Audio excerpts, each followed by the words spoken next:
ಕೃಷ್ಣಂ ವಂದೇ ಜಗದ್ಗುರುಂ. ಶ್ರೀ ಶ್ರೀ ವೇದವರ್ಧನ ತೀರ್ಥರ ಪ್ರಥಮ ಪರ್ಯಾಯ ಆರಂಭಗೊಂಡಿದೆ. ಹಾಗಾಗಿ ತಾವು ಎಲ್ಲ ಕೃಷ್ಣ ಭಕ್ತರಿಗೆ ಸೂಚನೆಯನ್ನು ಕೊಡ್ತಾ ಇದ್ದಾರೆ. ಕೃಷ್ಣ ಭಕ್ತರು ಕೃಷ್ಣದೇವರ ದರ್ಶನಕ್ಕೆ ಬರುವಾಗ ತಾವು ಬರ್ಮುಡಡ್ಡಿ ಇತ್ಯಾದಿಗಳನ್ನು ಧಾರಣೆ ಮಾಡಬಾರದು, ಮತ್ತು ಶರ್ಟ್ಗಳನ್ನೆಲ್ಲ ಧಾರಣೆ ಮಾಡಬಾರ್ದು. ಸ್ತ್ರೀಯರು ಕೂಡ ಹಾಫ್ ಸ್ಕರ್ಟ್, ಬರ್ಮುಡ ಇತ್ಯಾದಿಗಳನ್ನು ಧಾರಣೆ ಮಾಡಬಾರ್ದು.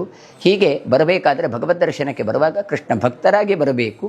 ತಾವು ಶಾಲು ಇತ್ಯಾದಿಗಳನ್ನೆಲ್ಲ ಹಾಕಿಕೊಂಡು ಬರಬಹುದು. ಹಾಗಾಗಿ ಪುರುಷರು ಕೂಡ ಅಷ್ಟೇ ಅಂಗಿಯನ್ನು ತೆಗೆದು ಶಾಲನ್ನೆಲ್ಲ ಹಾಕಿಕೊಂಡು ತಾವು ಕೃಷ್ಣ ದರ್ಶನಕ್ಕೆ ಬರಬಹುದು ಅಂತ ಸೂಚನೆಯನ್ನು ಕೊಟ್ಟಿದ್ದಾರೆ.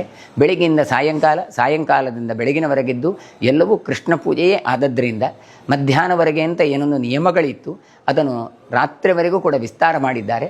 ಸಾಯಂಕಾಲವೂ ಕೂಡ ತೊಟ್ಟಿಲು ಪೂಜೆ, ರಾತ್ರಿ ಪೂಜೆ ಇದೆಲ್ಲ ಇರ್ತದೆ. ಒಳಗೂ ಕೂಡ ವೇದಘೋಷ ಇತ್ಯಾದಿಗಳೆಲ್ಲ ಆಗ್ತಾ ಇರ್ತದೆ. ಎಲ್ಲವೂ ಕೃಷ್ಣನ ಪೂಜೆ ಎನ್ನುವಂತಹ ಕಲ್ಪನೆ ಜನರಿಗೆ ಬರಬೇಕು. ಹಾಗಾಗಿ ಕೃಷ್ಣ ಭಕ್ತರಾಗಿ ತಾವು ಕೃಷ್ಣ ಪ್ರಜ್ಞೆಯಿಂದ ದರ್ಶನಕ್ಕೆ ಬರಬೇಕು ಎನ್ನುವ ದೃಷ್ಟಿಯಿಂದ ಸರೋವರದ ಮೂಲಕ ಏನೊಂದು ಪೂರ್ವ ದ್ವಾರ ಇದೆ, ಮಹಾದ್ವಾರ, ಅಲ್ಲಿಂದ ಒಳಗೆ ಪ್ರವೇಶ ಮಾಡಬೇಕಾದರೆ ಯುತಕಗಳನ್ನು, ಅಂಗಿಗಳನ್ನು ತೆಗೆದು ಬರಬೇಕಾಗಿ ವಿನಂತಿಸಿಕೊಳ್ಳುತ್ತಾ ಇದ್ದೇವೆ. ಡಾಕ್ಟರ್ ಎಂ ಉದಯಕುಮಾರ್ ಸರಳತಾಯರು, ದಿವಾನರು, ಪರ್ಯಾಯ ಶ್ರೀ ಶಿರೂರು ಮಠ, ಕೃಷ್ಣ ಮಠ.